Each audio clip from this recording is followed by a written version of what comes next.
Hey, good morning, everyone. I'm so glad to have you here today. This is Stan Craig, and part of the pleasure of working with NetLaw is being able to share days like this with you. And it would be more meaningful, frankly, for me, if you would let your friends know that this is valuable, if you would let your acquaintance know, the people on your team, that we learn things that's not only helpful for understanding NetLaw, but helpful for being a financial advisor and helpful in understanding how to better serve your clients. And today is one of those topics that we're going to use and talk about how to better serve your clients. There was a recent article in the Wall Street Journal, actually a special report on retirement. And as I read it, it was scary. And it made me realize once again how important what you do is to your clients and your potential clients. One of the things that all of us look forward to, nearly everyone I know, is retirement. And that means simply not having to get up and go to work every day. And whether you are self-employed or working for a corporation or an entrepreneur and running your own business, it's a delight to be able to say, I'm going to spend this day at the beach, this day on vacation in Europe, this day working on the old car, this day doing landscaping. And I'm doing that because I want to. That's what retirement means. It means doing what you want to without having to be concerned with a worry about money. It means being able to retire with enough financial support that you know that you can do what you want to do. This article was frightening because the majority of people you talk to, the majority of people around you are not going to be able to retire. That's a scary thought, isn't it? When you're 85 years old and working, we've seen a hilarious commercial with on television with a guy who's 85 years old and the fire hose takes off. He's a fireman and he's flying around holding on to the hose, and the commercial is just hilarious. But it really points to a truth. Many of your clients, many of the people you talk to, many of the people in your family are not going to have the financial security it takes to retire. That's major news. So what I want to talk to you about today is how you can really help them be prepared and avoid the problems that lie ahead. Remember, at NetLaw, as you see in the bottom corner, this is a personal product. We're just not come online and figure this out. It's personal because there's someone to guide you, to talk with you, and to tell you how important this is. It's digital, which means it can be done at any time, anywhere, any place, at any hour. And at NetLaw, the ability is there to get it done. Whenever it comes to advanced care planning, people don't get it done. I hope you're able to show your clients why it's so important. We're not going to talk about that today because we do that many times. We'll touch on it. But what I want to talk about today is financial ignorance. One of the things I've appreciated most about working with you is your firm is dedicated to removing financial ignorance. No matter what part of the country I go to, no matter to whom I'm speaking, removing financial ignorance is part of the claim, your claim to being unique. And I tell you, that is a unique claim because most people do not want to take the time or the investment to help people understand how money works. I'm glad that you do. So let's begin. One of the things that's important to me is understanding priorities, right? You have to know what your priorities are. So next to NetLaw, frankly, I think that's first because everyone that you speak to will someday have to go to the hospital for some kind of treatment, whether it's voluntary or an emergency or just an illness and treatment. Someone's going to have to go to the hospital. If you go to the hospital unprotected, you become a victim of whatever happens there. If you've never learned that you're in charge, you become a victim. And I think NetLaw is the chief need of everyone, especially the NetLaw MD part. But next to that, what's your client's chief need? Well, there are a lot of things. Most of us think, well, gosh, our clients need to be saving more. Is that true? Of course. But some need to pay off college debt. Some of you may be talking to clients. You may have college debt yourself. That's a big need if you got that hanging over your head. Life insurance. Gosh, you've heard me talk about this so often, but I'm a firm believer that if you don't protect the most important things in your household, you're not being smart. And the most important thing in your household is not your car, it's you. That's why people need life insurance. Then we can talk about stocks. Stock market goes up and down, but over time, people become wealthy by investing in stocks. Then there's mutual funds, a way to buy stocks, equities, bonds, treasury bills, international stocks, growth stocks, small stocks, emerging market stocks, by doing it in mutual funds to sort of spread your risk. And then there's index funds. I don't know anything about segments of the market. I just want to buy an index. Well, is that what everyone should doing? Is that the chief need? Or is it budget help? My gosh, that's a huge need, isn't it? So what is your client's chief need, do you think? What do you think? How would you answer that question? Well, the truth is it's none of those answers. Here's the chief need. It's retirement income. The greatest danger your clients face is outliving their income. I want to say that again, and you can use this line when talking to your prospects and clients. The greatest danger they face right now is outliving their income. Most people who are currently working will understand that. The greatest danger they face is outliving their income, because most of us are living longer in this country. We have better medical care. We understand what food can do to us. We understand it's a fuel, not just something that we do for pleasure. We understand that exercise is important. It's not just something that happens in clubs. Most of us do it as we work. We understand that. And we are going to live longer than our parents probably did. We don't want to run out of what? We don't want to run out of income. Then you become dependent upon the state. And that's a tragedy for everyone. Everything that we talked about is important, but retirement is more important than anything to anyone who's currently working, because one day we all want to come to that point in our lives when we do not have to show up, punch the clock, or have that relationship with a boss or superior or a client who is bugging us to death. Everyone you come in contact is at risk of not having enough income when they retire. That's a risk that's huge. Everyone that you talk to is discovering that the future is not what they expected when it comes to retirement. Everyone that you talk to has some insecurity that's real about investing, insecure about retiring. I've had so many people say to me, I have no idea when I'm going to be able to retire, if I can, or probably will never retire. Some will tell you, well, I really don't want to retire. I can't imagine being retired. Let me just tell you, not getting up and going to work at their time, on their schedule, not staying 360 days a year or 285 days a year doing their work. There's a lot of freedom in retirement. Most people, though, believe it may not be real. They're insecure about that. And the glaring fact is you can ignore retirement income. You can take a vacation. You can put it off. You can say, hey, I'll do that later. But the longer you let it go, the worse the problem gets. It's like an infection. I'm not preparing for retirement. The longer you let an infection go from a little tiny speck of problems, of bacteriological contamination, the longer that goes, the worse it gets. And the same thing with not planning for retirement income. You can't do it when you need it. It's like you've heard me say about life insurance. Life insurance is the only product that you cannot buy when you need it. I'm going to say that again. Life insurance is the only product you cannot buy when you need it. You have to buy it when it's not needed. That's the way it is with retirement income.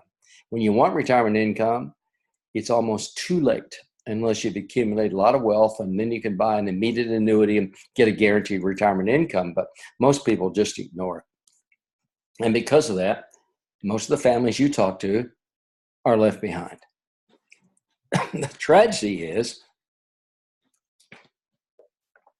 not only are they left behind, but nothing's going to change that. Nothing's going to change it. They're going to continue to do it because it's not at the forefront of their thinking. So there's too many people out there, people you're going to talk to, for whom there is no such thing as requirement. Many people are counting on Social Security, but gosh, as you know, Social Security is not going to pay for full retirement. It never was designed to. It's designed to be a supplement to income in retirement. It was never designed to be your full payment, and yet people live on it. When my mom and aunt lived together in an apartment, they both lived together. They both counted on Social Security to help pay their bills, but my mom had worked for a long time for a retail department store. My mom was a store clerk. She worked for a local department store. She sold jewelry in the jewelry department. She was a salaried clerk in the department store. But when she retired, she had, believe it or not, after 30 years, $2,760. That's it in her pension plan. Didn't seem like a lot of money. So nearly everyone said, I'll take the lump sum distribution. My mom said, what should I do? She said, there are choices I have. I said, what are they? Well, I can take the lump sum, or I can keep it in there and I can draw out a payment every month, a little payment every month. How much, Mom? $60 a month. She said, that doesn't seem like much, does it? I said, Mom, you should take the $60 a month, because whatever you draw out will disappear. So my mom retired at 65, and she lived till she was 95. And for 30 years, she received $60 every month that went up and up and up. 3% as inflation went up. And she received, just count it out, $60 a month for 12 months is how much? It's $500, right? So in 4 years, she'd almost gotten back her 2,000. In 5 years, she'd gotten all that money back. Listen, my mom did that for 30 years. That's because she asked a question, and I told her how money worked. Social Security's not going to do it, Mom. We got to get another way to do it. Pension plans are over. I told you about my mom's pension plan. Most companies discontinued those. Now they have 401ks. The tragedy of 401ks is they're self-directed. The tragedy of self-direction is no one knows how to direct themselves, right? Yeah. Hey, this is a self-directed plan. What if you don't know how to self-direct yourself? Well, it can be a big loser for you, Charlie, but nobody cares. They're providing something for you. What a shame that those plans are over. And 401k plans for most people are small, or they've depleted them. We'll talk about that in a minute. You can put in whatever you want. The company's going to match it with 2% or 1%. And some folks don't even take advantage of that. The consumer debt of everybody you speak to is generally high and getting higher every year. People are borrowing more and more for more and more useless things, you know? What a sad thing. And then children's debts are high. Gosh. Children. We have 6. We've told you that before. My wife and I had a quiet, inexpensive hobby that got totally out of hand, and we have 6 children. And our children, we had to teach those guys how money works, right? How money works. You can't just go get college loans and think, free money, I can buy a car, I can party hardy. You had to teach them, because children's debts, for some people, the children never learned how money worked. And we have a cash-based economy. Many of you know people who say, I'll be happy to do the work for cash. I have people who work for me and around my house, and they'll say, well, it's this much if you pay cash. Well, the reason for that is, as you know, it's free from taxation. The bad thing about that is there's no contribution to Social Security. And the worst thing about that is the money's not going to come when you retire. And you run the danger of outliving your income unless you want to continue to work. So for many people, for all these reasons, there's no such thing as retirement. Outliving their income is a real high risk. So here's some facts to share from that Wall Street Journal story. By the way, if you'd like to download it, it's called A Generation of Americans is Entering Old Age, the Least Prepared in Decades. I'm going to say that again. A generation of Americans is entering old age, the least prepared in decades. You can copy that, get it from Wall Street Journal online.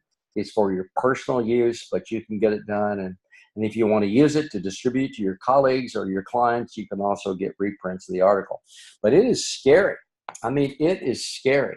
Why? Because so many of people today are caring for their aging parents. Remember what I said? You can outlive your income, and aging parents sometimes have to be there to be cared for. They don't have the income. Sometimes they don't have the health. Sometimes they have other issues that they have to come and stay with you. And so families take care of aging parents. It's a wonderful thing, but not if you don't have the income. And it also means you may not be able to save. High average debt. Oh my gosh. That's compounding when you have to care for aging parents. When you have debt and then you have to care for aging parents, it gets you in serious difficulty. More than 40% of households are headed by people age 55 through 70. That's generally good news because your maximum earnings generally come from 50 to 55 on up to 60. That's when you've had most experience, you have the most promotions, you're wisest about the use of money. That's when you're generally your wealthiest. Look how sad that is, because most lack sufficient resources to maintain their standard of living when they get to retire. What? These should be the wealthiest people. Why are they not? A variety of reasons. Debt, caring for aging parents, and unfortunately, it's liable to get worse than better. Liable to get worse than better. What? Census data confirms that the surge of baby boomers, that's those between 1943 and 1964, a baby boomer generation, one of the largest generations in American history that was born after World War II ended. The surge of baby boomers was leaving the country with fewer young adults to support the elderly. What that means is there's fewer young people to pay into Social Security. When you have more people drawing from Social Security and fewer people to pay into it, guess what happens? The Social Security Trust Fund begins to be depleted. And right now, we're told that it's already in negative territory. There may be no Social Security there when people get ready to retire, because it's been eaten up by this large group of people, and fewer people are paying into it. Number one, because the demographic is smaller. Number two, because they're a cash-based society. Number three, because they have choices, and many people say, hey, I'm not doing that. You know, it's not going to get better for people who are looking ready to retire. Fewer contributions and more beneficiaries. What does that mean? It means less money to share for those who are retired. Now, let me just give you a couple stories from the Wall Street Journal. Craig is 56 years old. He thought he was doing everything right for a great retirement. He started saving in the 20s. But he had divorced at age 34, so he depleted his account. Let me just tell you, as a financial advisor, as a dad of 6 children, as a person known who can give solid financial advice, I can't tell you how many people have come to me and said, I'm going to liquidate my 401k. I'm just going to pay the taxes and take the money out. I can start all over again. Oh, what a tragedy. Oh, what a tragedy. Well, I'm not going to take the money out then. I'll just borrow it. Okay. And what's your repayment schedule? Well, I don't know right now. Listen, the fund dies out. Just look at Greg. He built up the fund again, then cashed it out 5 years later. He lost his job. And he said, well, you know, I got this nest egg. It was just too easy to get at. And that's the truth. People who saved in their 401ks borrow the money and take it out. Sometimes I have a divorce. Sometimes I don't have a job. But sometimes it's to buy that new car, to take that big vacation. It's for things that will not last. Real people, real stories. Mr. Whittemire of Des Moines, Iowa, said he saved over $100,000. Boy, that sounds great, doesn't it? Saved $100,000. It's not much money when you think, let me just tell you my story again. My mom retired at 65. She lived 30 years after that. Actually, she lived longer than she worked for the department store, right? She didn't start working when she was 35. She started working much earlier than that, but she wasn't working for this place where she had a chance to accumulate retirement income. You can live longer in retirement than you do at work. Look at this guy. He owns $92,000 in parents' loans for his college daughter's costs. Whoa, good heavens, $100,000 and owes $92,000? Here's what he says. I don't know when or whether I'll be able to retire. Not like my mom and dad. Dad was a firefighter and mom was a teacher. They had guaranteed pensions. State government guaranteed my firefighter dad. The school board guaranteed my mom a pension. They never had to worry about saving for their retirement. That didn't happen for him. And it's not happening for most Americans today. Once upon a time, pensions were there for everybody. That's over. And because of it, we're in desperate shape. Why did that happen? What's it going to do to us? Listen, this is the title of the Wall Street Journal article. A generation of Americans is entering old age the least prepared in decades. Oh my gosh. The article says low income, paltry savings, high debt burdens, failed insurance. Let me just tell you what that means. In the state of Kentucky, the pension plan is not funded. In your state, the state pension plan probably is not funded. Social Security probably is not funded. The problem is we've had decades of progress in making things work come undone. Just come undone for a variety of reasons. Yesterday, unfortunately, is not now. Yesterday, mom and dad had a pension. Yesterday, Social Security was literally almost enough, especially if you didn't have household requirements, if you had a home you lived in and paid off.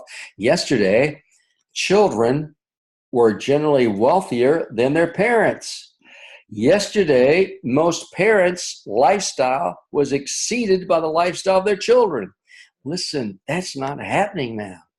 In the post-war era, fixed government and company pensions gave millions of guaranteed income on top of your Social Security. That economy kept growing, and that led to more wages, more money contributed, and everyone doing a better lifestyle. Many Americans retired in far better shape than their parents. For example, me and many people like me, we're retiring with far better shape than our parents. I don't have to rely on working. I don't have to rely on Social Security. Thank goodness I've been able to accumulate money. We were taught earlier, as I said to you, save 10% for yourself and give 10% to our church, to the Lord. That's what we did. And 10% for me, and we tied to ourselves. We did that all the time. When I first got married, first thing we did, it changed our lives, and we didn't touch the income. Here's the sad thing. No more. That isn't happening anymore. Parents are going to retire, some far less better than their parents before them. My children, unfortunately, will not have the same kind of success we did. So many kids thought they were always going to exceed their parents, and that's not happening because there's lots of problems. Baby boomers were the first generation of Americans encouraged to save and to manage their own retirement and use similar vehicles. We made investing mistakes. Some of us didn't invest wise enough, but we were at least encouraged to save. We had savings plans. When I grew up, we had a Christmas savings account. We had a forced savings account. I went to the bank, in fact, and told the bank to set aside 10% of every paycheck I put in a savings account for us. That's how we started our savings. That's how we started. But now we're having a wake-up call because that's not working anymore. Here's something frightening. Median personal income of Americans 55 through 69, remember this is when you're supposed to be growing, fell off for the first time since data became available in 1950. Whoa. Income's not going up, it's going down. That's terrible, and it's not getting any better. Americans age 60 through 69, remember people can start retiring at 62 to 65. You'd think they could do that with some cash. They had $2 trillion in debt in 2017. Last year, $2 trillion in debt. That's an 11% increase in debt from 2004. Well, what happened? Well, according to the New York Federal Reserve, data adjusted for inflation, they had $168 billion in outstanding car loans, 25% more than 2004. They had 6 times as much student loan debt than they did in 2004. I have to, I'll be upfront with you. We drive a car I drive a Mustang that's 15 years old, 2002. We drive a Lincoln Navigator with all the bells and whistles. That's 2009. What? You don't have a new car? You don't drive a new Lincoln? You don't have a new Mustang? No. No. We have a 2002 Mustang convertible that I love driving. We've got our big old Lincoln with nearly 300,000 miles on it, but it's got every bell and whistle. It's safer than any car we've been in, and I don't see a reason to replace it. Why? Because it does really well for us. My ego doesn't say, well, it's not new. My ego doesn't say, it's not a Lexus. My ego doesn't say, it's not a Mercedes. Because frankly, I don't want to spend the $60, $70, or $80,000 it takes to do that. Why? Because what happens to a new car when you buy it? It starts decreasing in value the day you drive it off the showroom floor. And every day you drive it, it goes down and down in value, down and down and down and down. The only way you win is when you keep the car like we have for 300,000 miles. Then my car is really cheap. Although when we bought it, it was probably one of the most expensive automobiles on the market. A new Lincoln Navigator with every bell and whistle. Frankly, that's our third Navigator because it's a family car for us. But the truth is, it's the cheapest car we own. Why? Because we kept it. Some people are going to lease a car. You know what that means? Guaranteed car payment. It's just so sad that we want to keep up with the Joneses. I told you I used to do some work for Susie Orman when I was at TD Ameritrade. And Susie said, we borrow money we don't have to impress people, to buy things we don't need, to impress people we don't like. We borrow money we don't have to buy things we don't need to impress people we don't like. Gosh, what an indictment, isn't it? Borrow money we don't need, money we don't have to buy things we don't need to impress people we don't like. That's the reason we got all this debt. You know, I love not having a car payment. We visited a country club, and the country club said, here's our initiation fee, here's what we do. And my wife said, that'd be really great, wouldn't it? And I said, it really would. But you think about that. For that initiation fee, you think how many times we could take the family on a cruise? You think how many times we could go spend a couple of weeks in Ireland or France? I don't need to prove anything to anybody. And I'm sorry that some of us want to do that. That doesn't mean those things are bad. Goodness, if you can afford a new car, do it. If a new car meets your needs, then do it. But don't go into big debt over these things.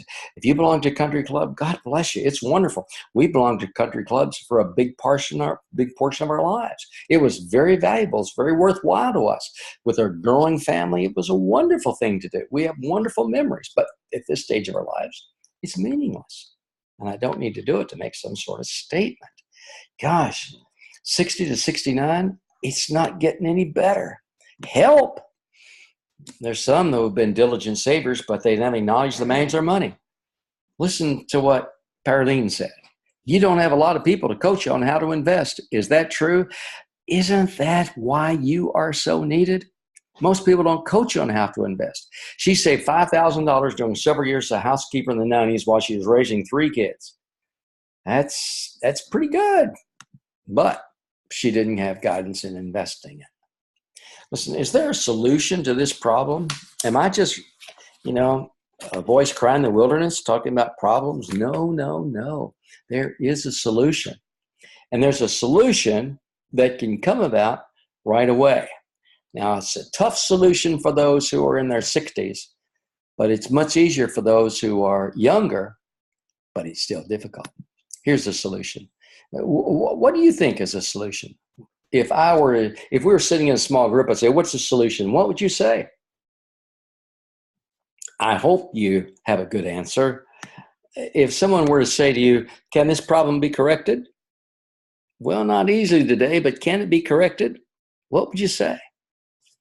Listen, these are questions you need to be able to ask. And the questions that you want to ask is what caused the problem in the first place? How did we ever get to this point? How can you help?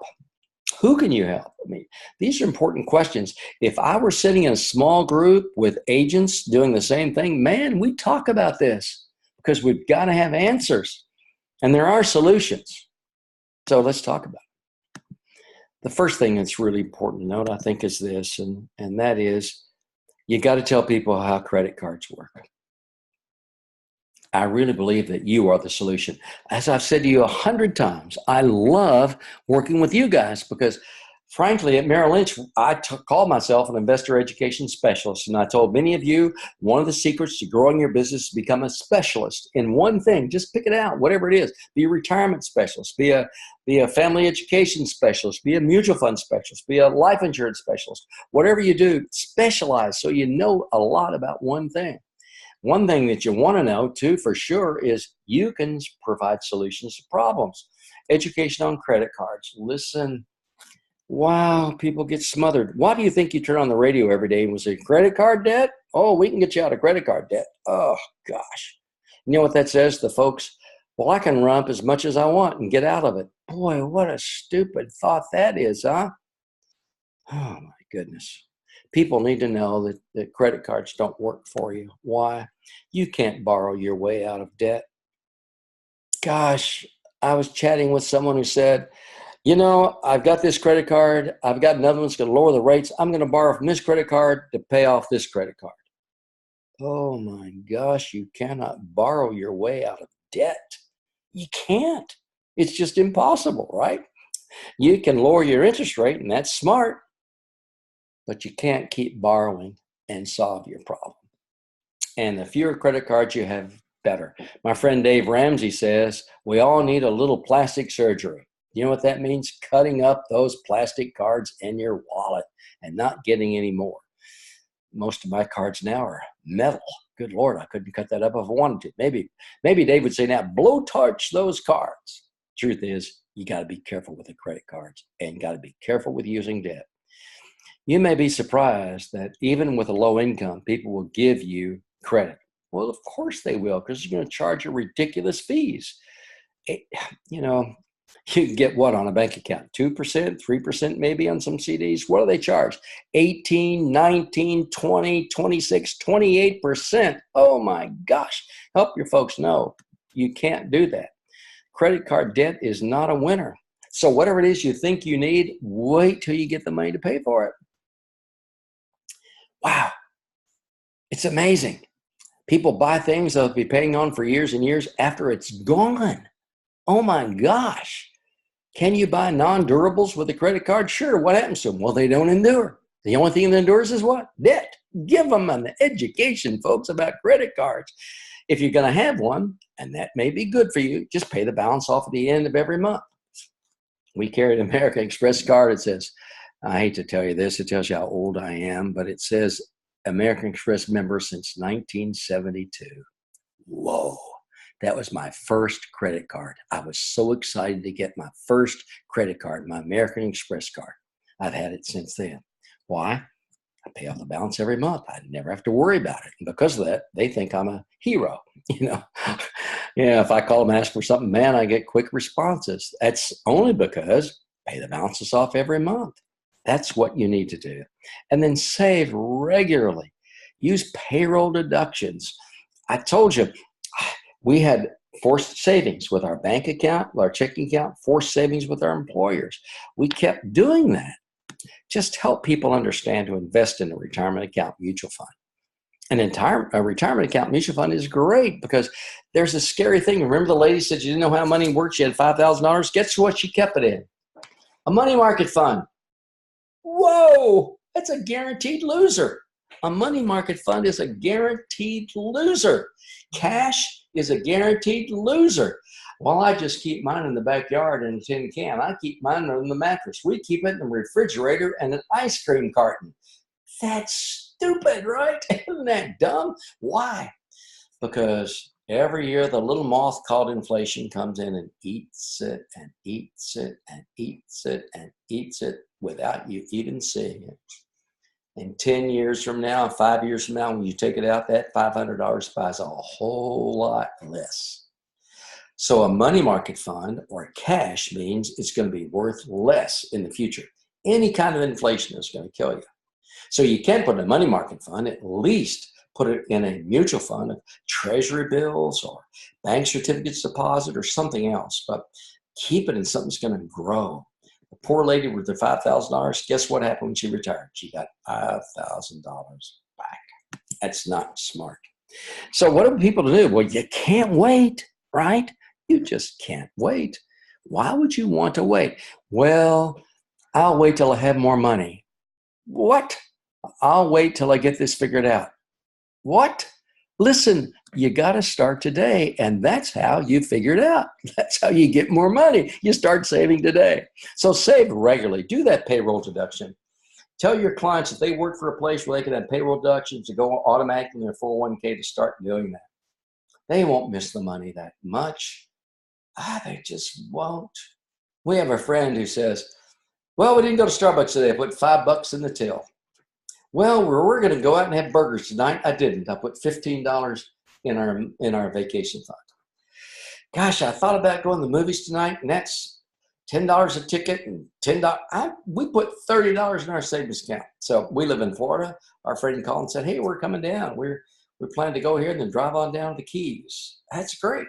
Yeah, we're using our vacation fund. You know, there's something smart about saving regularly, right?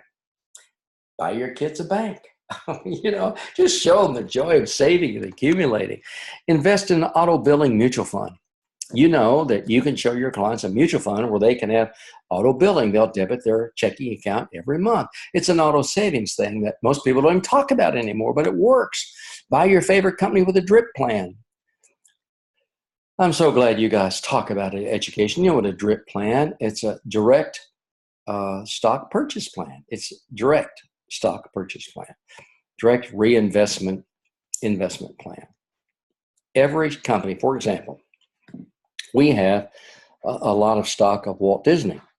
It's been a great buy over the years. We have our stock dividends reinvested. This is a dividend reinvestment plan. Companies have it themselves. There's no commission paid. You don't get paid, but you know, it's not that much money. The dividend's being reinvested, but you think what happens after 10 or 20 years of dividends going into a stock. The dividend reinvestment plan, and you can Google what stocks have a dividend reinvestment plan and say, listen, this is what we do for birthdays for our children. We give our grandchildren cash every birthday. Where does the cash go? Dividend reinvestment plan. We buy stock with dividend reinvestment plans. And when they get ready to go to college, when they get married, there's going to be money there based on little bits of money invested over time. Help your clients understand that.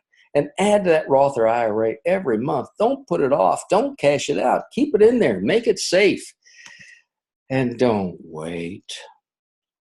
And you know what that means? That means you. You too.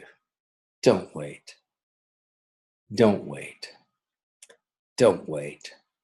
Tell your spouse, your significant other, that you're going to start this now for you and for your kids, and you don't have to start big.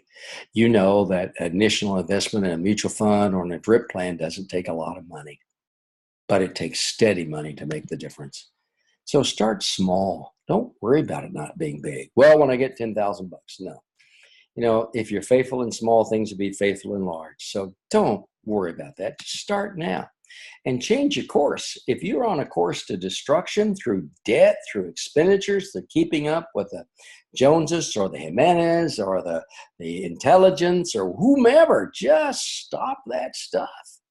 Take care of yourself. Reverse the course. Tell your clients, stop. You know where that's taking you? It's down the road to poverty. What? Yeah. So many people retire and have to rely on the government for help, period. Because they are in poverty when they retire. Reverse that course. So how do you do that? Well, you sell your help and sell your expertise. Listen, no family left behind is critical. I love that. How money works, that's critical.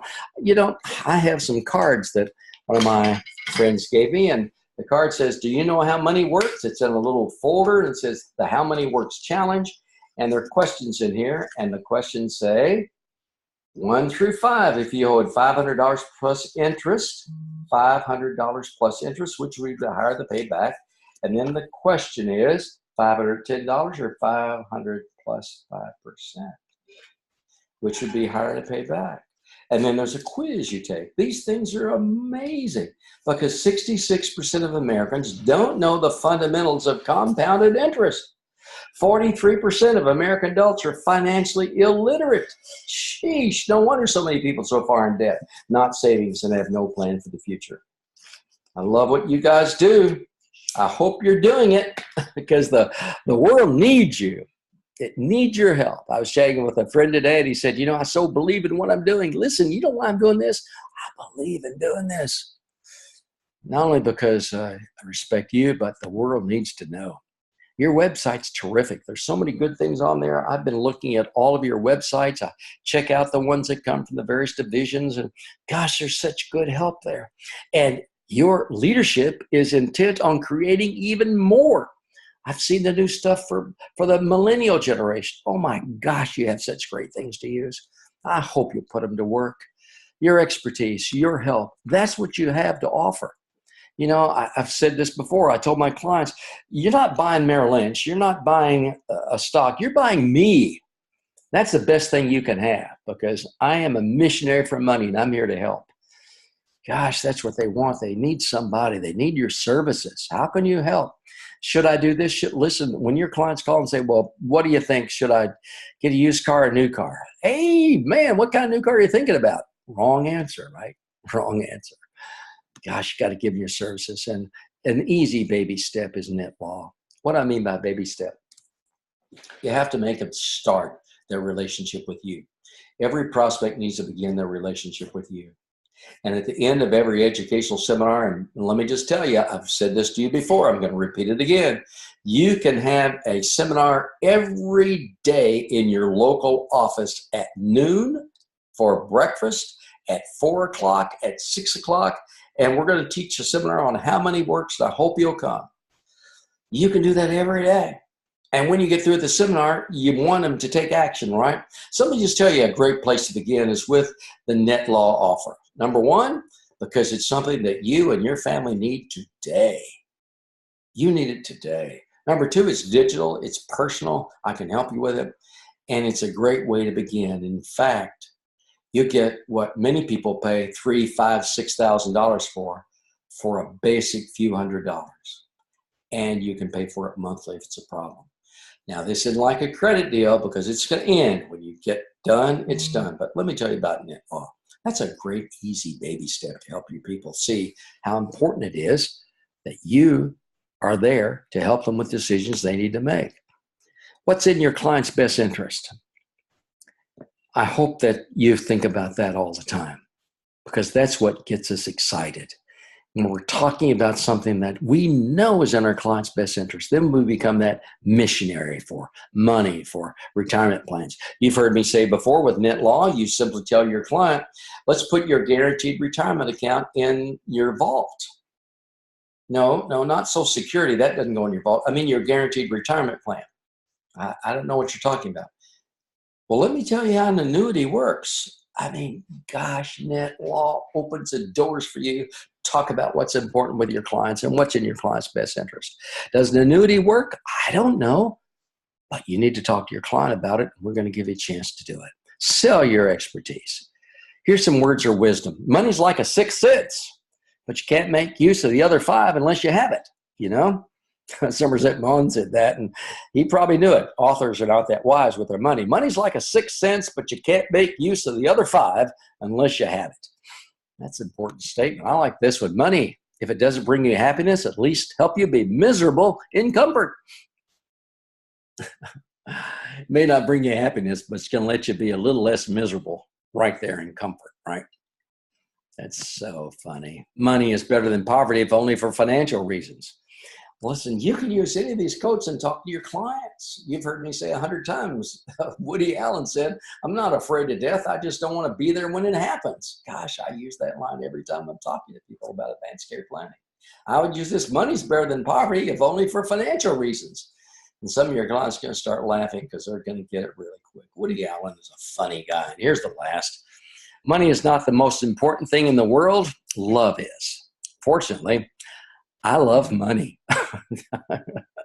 You got to love that statement from Jackie Mason. He is a hilarious comedian. My wife and I, when we lived in New York City, we'd go to the theater and see Jackie as often as we could. He's just so funny. Money's not the most important thing in the world. Love is. Fortunately, I love money. Now, let me tell you another secret. I love accumulating money. Not the love. Remember, it's not the love of money that's evil. It says the love of money is the root of all evil. So I really enjoy creating wealth for myself and for my family. Why? Because you know what the most important thing is for me is my children. So my ability to care for their kids is based upon my wealth, right? My health is important to me and to my wife. And the ability to take care of my health is dependent upon what? My money. Those two things are critical. My service to my community is really important to me and to the community of faith we belong to. Well, that depends on what? Depends on my money. So my ability to create wealth for myself and for my family is not just for me and for my family. It's for the ability to help care for the things that's really significant in my life. I hope you understand that. I hope you be on the phone, talking to your clients, get excited about telling them, listen, you're not going to be able to retire. The greatest danger you face is outliving your income. Let me show you how money works. It's so important. No family left behind. I love that statement. What we've just been reading about is families left behind. The whole Wall Street Journal article is about families left behind. And the one family I really care about is yours. I don't want your family to be left behind. What an opportunity you have now to create an income for yourself. And understanding how money works, man, tell people. Don't keep it a secret. Tell them how money works. It's so important. I told you my family grew up in poverty because we didn't know how money works. Man, I'm glad I'm one generation away from that, right? Share the problem. Talk about it. Have some seminars on it. Get in front of groups. Talk about retirement planning. Solve the problem with your educational service. First, educate people and then show them what you've got to change their future. You come with a lot of great stuff. And we have great things here to help you. Mark, Vanessa, Mary, or Jennifer, hopefully these webinars, hopefully you'll go back and listen to them again. Hopefully you'll call someone and say, hey, you got to pay attention to Stan. Come on. And it's not because of me, folks. It's because of what I'm sharing with you. Coming from the heart, coming from the head. Hopefully it's going to touch your heart and your head. Hey, I'll see you next week. This is Stan Craig, and these webinars are designed specifically for you as a courtesy and an appreciation for what you do from all of us at NetLaw. Check out Step 6 in the App Store. Give our folks a call. Talk to you next week. Bye-bye.